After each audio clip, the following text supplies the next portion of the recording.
Morning mga kuys, at yon tayo ay mag-check ng mga nakapasa or natanggap sa application nila under sa ating referral code. So dito lang yung makikita mga kuys, opportunities at refer a friend.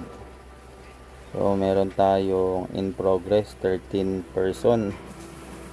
At yun, kung sa makikita nyo mga kuys, yan o, meron dito sa may banda dito. Ito si kuys, meron ng 13 deliver. So sana maabot nyo yung 20 deliver para makuha natin yung 400. Yun tama mga kuys. At meron ngang reward para sa mga makakapasa at makaka-complete ng deliveries within 20 deliveries. Yan o. So may 13 person na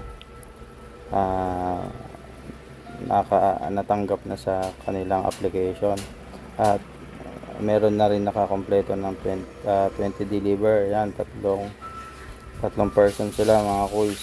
At yan o. So aside sa natanggap kayo mga kuys, meron rin ako makukuhang reward para doon ga-apply. So win-win situation lang yan mga kuys. Matatanggap kayo, and at the same time sana makuha nyo yung 20 deliveries para matulungan nyo rin ako mga kuys, dahil malaking tulong rin sa atin to mga kuys. Dahil tinulungan ko kayo, tutulungan nyo rin ako, di ba mga kuys? Tama. So yun, ito lang mga kuys ang gagawin nyo. Itong Foodpanda referral code. So makikita nyo to sa YouTube channel natin mga kuys, doon sa mga doon, basta sa may baba lang ng ating mga video tungkol sa Foodpanda vlogs natin. So see you around mga kuys, at God bless. Sana okay lang kayo, kasi ako okay na okay.